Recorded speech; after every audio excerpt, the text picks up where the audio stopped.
بسم اللہ الرحمن الرحیم کنتم خیر امت اخرجت للناس تأمرون بالمعروف وتنہون عن المنکر صدق اللہ العظیم وبلغنا رسولہ النبی الکریم ان اللہ وملائکتہ یصلون علی النبی یا ایہا الذین آمنوا صلوا علیہ وسلموا تسلیما بآواز بلند محبت کے ساتھ الصلاۃ والسلام علیکہ یا سیدی یا رسول اللہ وعلی آلک واصحابک یا حبیب اللہ۔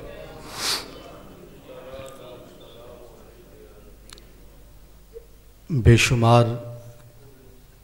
نسبتوں کے امین اس شہر اور شہر اقبال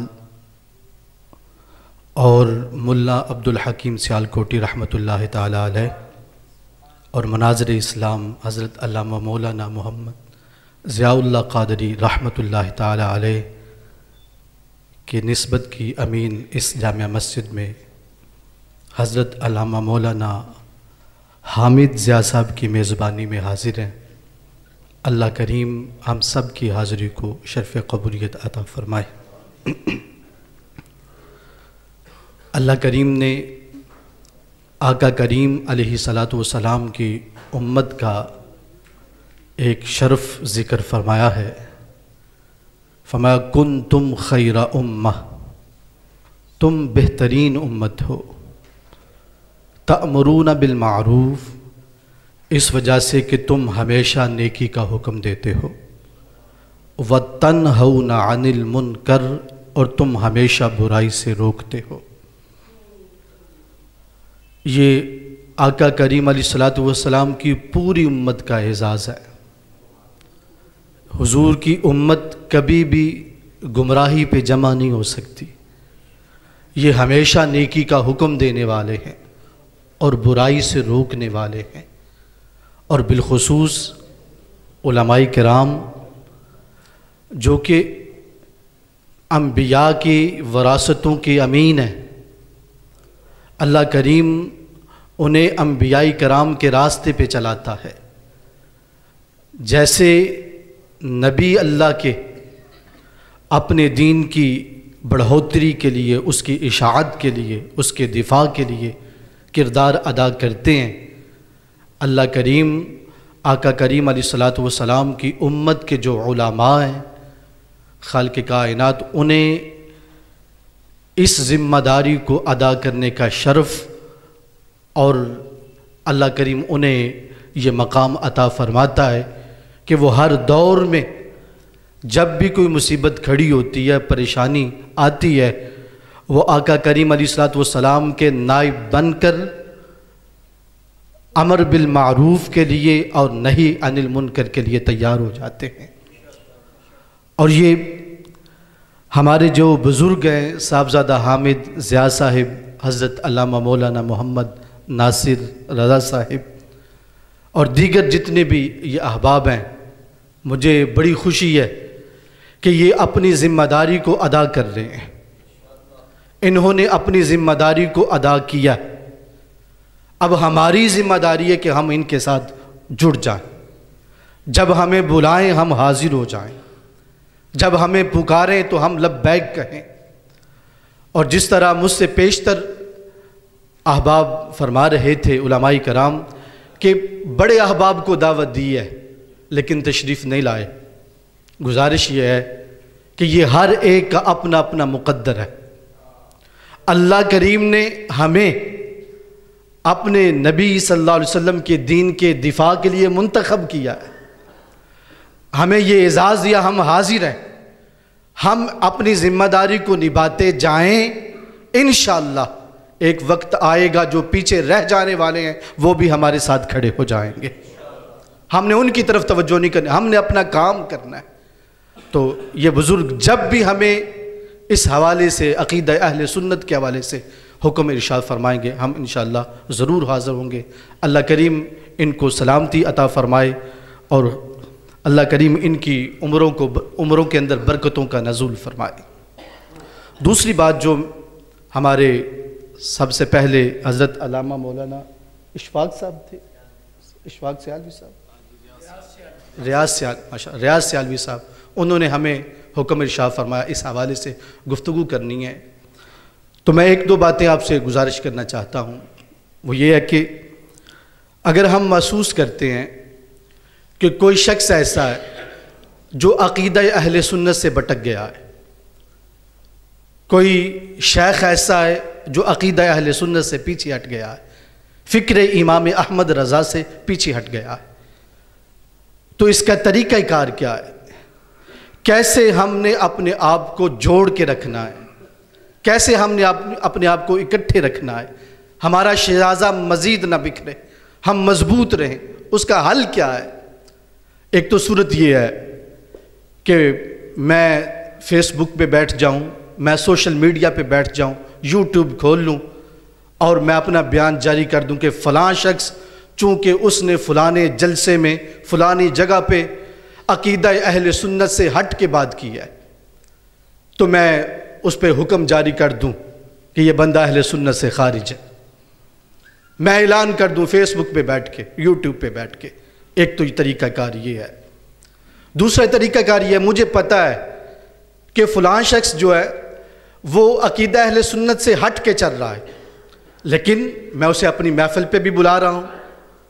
میں اس کی محفلوں میں جا رہا ہوں، جہاں وہ تشریف لا رہے ہیں میں ان کے ساتھ بھی اس جگہ پہ موجود ہوں، میں اس آدمی سے بیزار نہیں ہوتا، پیچھے نہیں ہٹتا، اپنی برات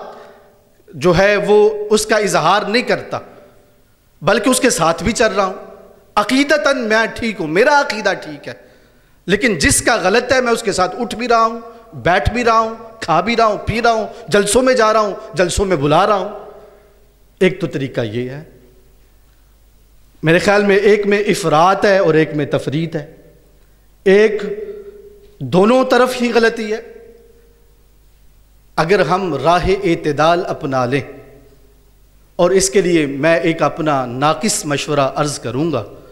اگر علماء توجہ فرمائیں تو میرا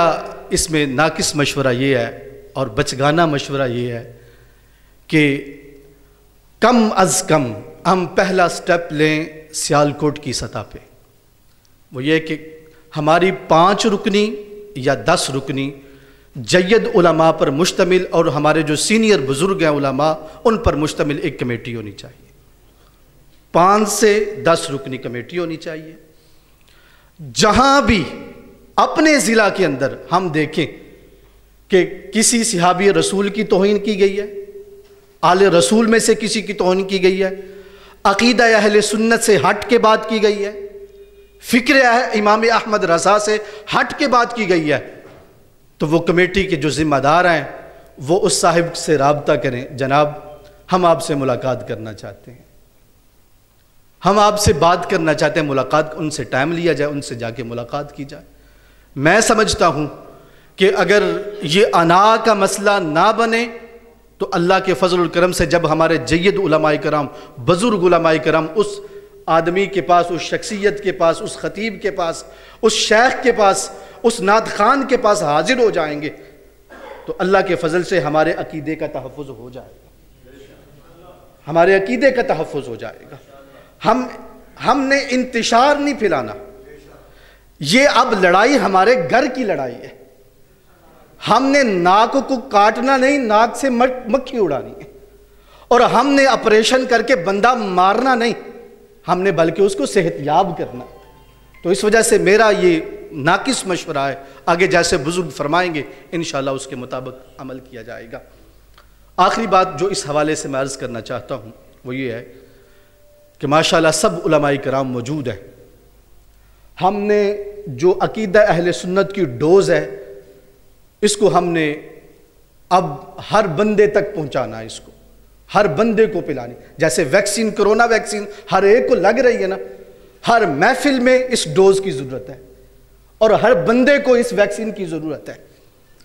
ہم اپنی محافل کے اندر جہاں پہ ہم آل رسول صلی اللہ علیہ وسلم کی بات کریں وہاں پہ ہم اصحاب رسول صلی اللہ علیہ وسلم کی بھی بات کریں، ایک بات۔ دوسرا یہ ہے کہ محفل نعت ہو،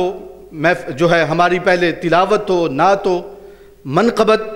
آل رسول کی پڑھی جائے، اہل بیت کی پڑھی جائے، وہاں منقبت اصحاب پاک بھی پڑھی جائے. یہ ہم رجحان پیدا کریں نا. مثلا میری مسجد میں پروگرام ہے تو اس طریقے سے چلے. اور جو نعرہ ہے، جب ہم نعرہ تکبیر لگائیں، نعرہ رسالت لگائیں، اس کے بعد نعرہ تحقیق بھی ہو، نعرہ حیدری بھی ہو، نعرہ غوثیہ بھی ہو. اور جو ہمارے ہاں یہ نعرہ اب رجحان پکڑ رہا ہے، امیر اہل سنت نے جو نعرہ دیا، ہر صحابی نبی جنتی جنتی، یہ نعرہ بھی ہو. اس طریقے سے ہم اپنے آپ کو سیو کریں، اپنے عقیدے کو واضح کریں. اور جو گزشتہ بات میں عرض کر رہا تھا کہ جب ہم ایک کمیٹی تشکیل دے دیں، وہ بالکل ان سے جا کے گفتگو کرے، بالکل ان کے ساتھ گفتگو کرے. امید ہے اللہ تعالیٰ اس بندے کو ہدایت عطا فرما دے. ایک دو دفعہ کوشش کرنے کے بعد اگر آپ سمجھتے ہیں کہ وہ مستقل مزاج ہے، وہ اپنے نظریات سے پیچھے ہٹنے والا نہیں ہے، تو پھر کمیٹی کی یہ بھی ذمہ داری ہے کہ وہ اعلان کر دے کہ فلانا بندہ اپنے عقیدے سے اہل سنت سے منحرف ہے. اب نہ اسے کسی محفل میں بلایا جائے، نہ کسی ختم شریف پہ بلایا جائے، نہ کسی 11ویں شریف پہ بلایا جائے، نہ اس کی مسجد میں جایا جائے. پھر کلیئر بات ہونی چاہیے. ہم پہلے تو اپنے آپ سے کسی کو نکالنا نہیں چاہتے، اور اگر کوئی نکل جائے تو پھر اس کو داخل نہیں کرنا چاہتے. اہل سنت جو ہے وہ جامع معنی ہونے چاہیے. ٹھیک ہے، پہلے تو ہم سے کوئی نکلے نہ، اور اگر کوئی نکل جاتا ہے تو پھر ہم اس کے لیے رکاوٹ نہ بنے. بالکل واضح ہو کہ فلانا بندہ عقیدہ اہل سنت سے منحرف ہو گیا. یہ جو ابہام کی کیفیت ہے یہ ختم ہو جائے. ابہام نہیں رہنا چاہیے، فلانا کیسے چل رہا ہے، فلانا کیسے چل رہا ہے. یہ ہمارے بزرگوں کی اگر یہ ذمہ داری نبھائیں تو امید ہے کہ اللہ تعالیٰ اس میں بہتری فرمائے گا. ہم اپنے ہر موقع پر عقیدہ اہل سنت کا پرچار کریں، اور ہر موقع پر اپنے نعروں کے حوالے سے، اپنی محافل کے حوالے سے، اور جو ہے اپنے بیانات کے حوالے سے، ہر لحاظ سے عقیدہ اہل سنت کی. جی، اور بالکل حضرت سیدنا امیر معاویہ رضی اللہ تعالی عنہ آپ کا ذکر خیر بھی ہونا چاہیے. اللہ تعالیٰ میری اور آپ کی حاضری کو شرف قبول. بہت شکریہ.